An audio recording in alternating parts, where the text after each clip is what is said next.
Our website is really starting to take form now. So far, we've added properties to individual document types and rendered these values on the front end.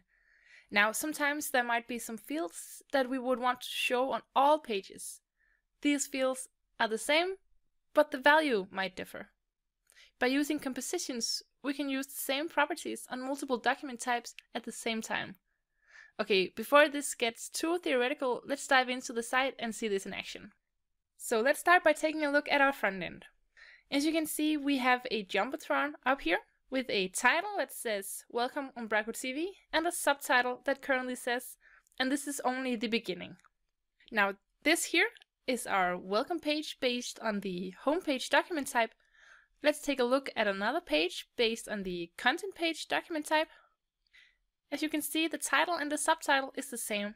And also for the contact page, these two are exactly the same value, even though these three pages are based on three different document types. Well, actually, these two, the title and the subtitle, they're both defined in the master template. So let's take a look at that in the back office. Go to the settings section and find our master template down here. So we should find the Jumbotron right before we render our child template. Here we go. You can see we have our heading here, Welcome Umbraco TV, and the subtitle here below. Now we don't want to repeat this code on every template, so we want to keep it here in the master template. But we want to create properties that will allow us to add different values based on the content page. We want dynamic values here. And for this, we're going to use compositions. Head on over to the homepage document type up here. Now, as you can see, there's a button here to the right that says compositions. Let's check it out.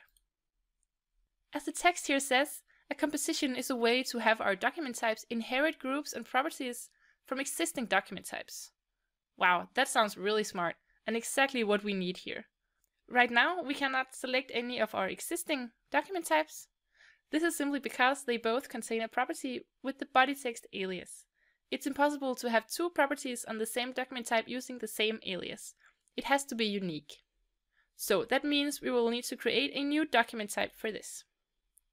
We will start by adding a folder. So we'll click here, select a folder, and we will call this compositions. There we go. Create the folder. And in the folder, we're going to create a new document type. We'll go for the option without a template, as we don't need that for the composition. Okay, so we will call this title box. And we'll call the group title box as well. So we'll need two properties here. The first one will be a page title, and we will use the text string editor. There we are. And the second property will be page subtitle. And for that, we will use a text area, and we will create a new text area for this. We will call it limited, and we'll add some configuration to it. We will set the maximum allowed characters to 70 and the number of rows to 2. All right, let's submit the property and save our composition. There we go. So far, so good. Now let's go back to our homepage document type and add the composition. So our homepage document type here, click on compositions, and add our new document type from here. Submit it. And as you can see here, the entire group with the two properties is now added to our homepage document type. And if we save the homepage and go to the content section, you'll see that we now have two new fields to fill in. So let's do that real quick. So this is the welcome page. We're adding a tiny subtitle. Save and publish. So for these values to be rendered on the front end, we need to make some changes to our master template. So let's go back and find that again. Settings and templates. Here we are.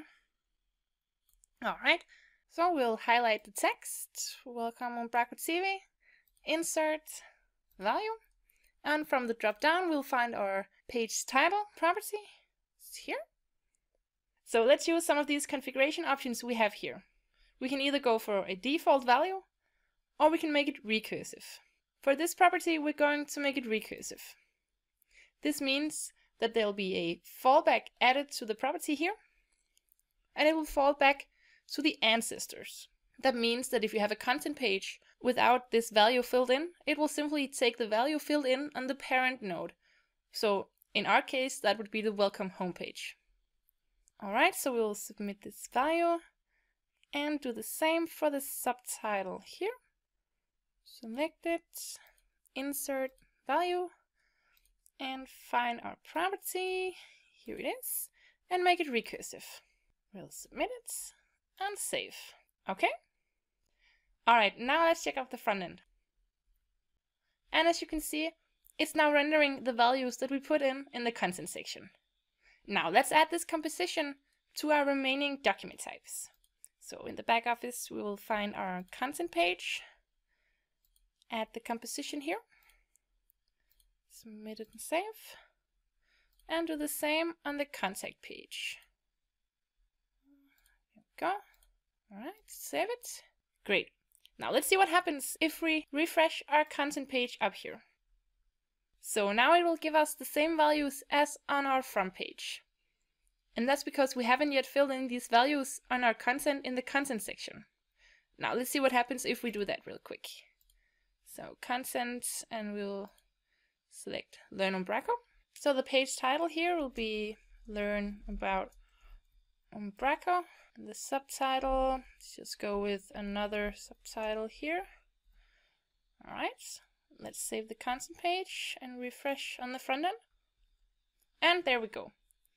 So we can either fill in our own title and subtitle for each content page, or leave them blank, and it will always inherit from the parent node, in our case, the welcome page. So with compositions, we add more flexibility in terms of what content can be added to our front end. In the next video, we'll be talking about collections and queries, which will give us a way of rendering out multiple content nodes using the same document type. This will come in useful when we'll be creating our blog and our blog area. And that was it for this video. I'll see you in the next one.